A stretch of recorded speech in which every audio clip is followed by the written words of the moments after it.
makakalabas? Thank you very much. Galing sa asawa ko. Mabigat. Galing sa asawa ko. Leader, thank you. And he's very tough on negotiating, but that's okay. It'll work out.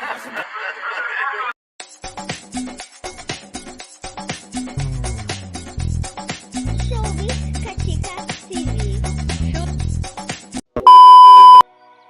Hello mga kachika!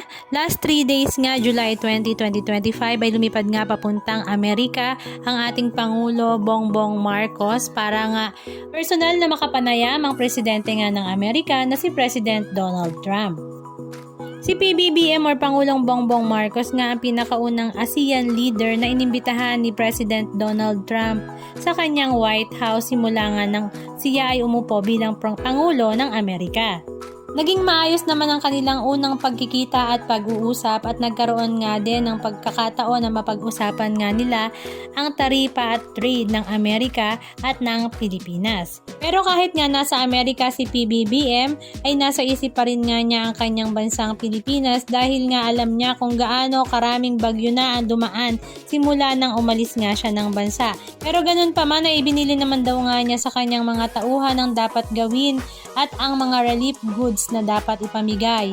Katunayan nga niyan, ang kanyang First Lady na si Lisa Marcos ay pumunta pa nga sa ilan sa ating mga kababayang Pilipino na naapektuhan nga ng bagyo at baha, kung saan siya nga ay namigay ng relief goods at nakakatuwa ngang minimension talaga niya na yung nga daw mga relief goods na kanyang pinamimigay ay galing nga sa kanyang asawa at ang kanyang caption ay, sabi kasi ng bossing ko, wish I was there to help our kababayans. So under the bridge near Malacanang ay pumunta nga siya doon para mamigay ng relief goods. Halika at panoorin natin.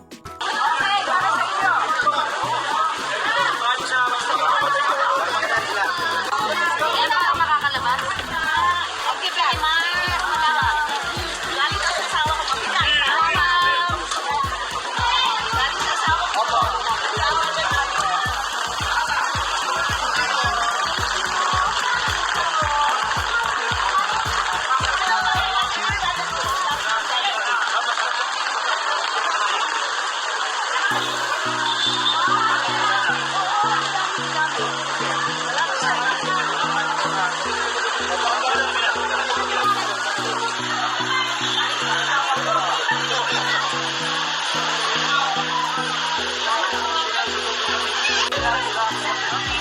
po. Ingat po.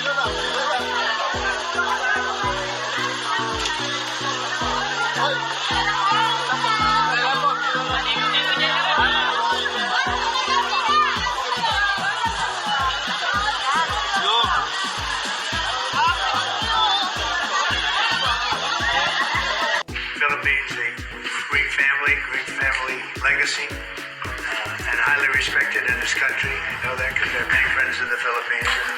There's great respect. More I couldn't say it, so congratulations. I want to say it's an honor to have you. We're going to talk about trade today, and we're very close to finishing the trade now.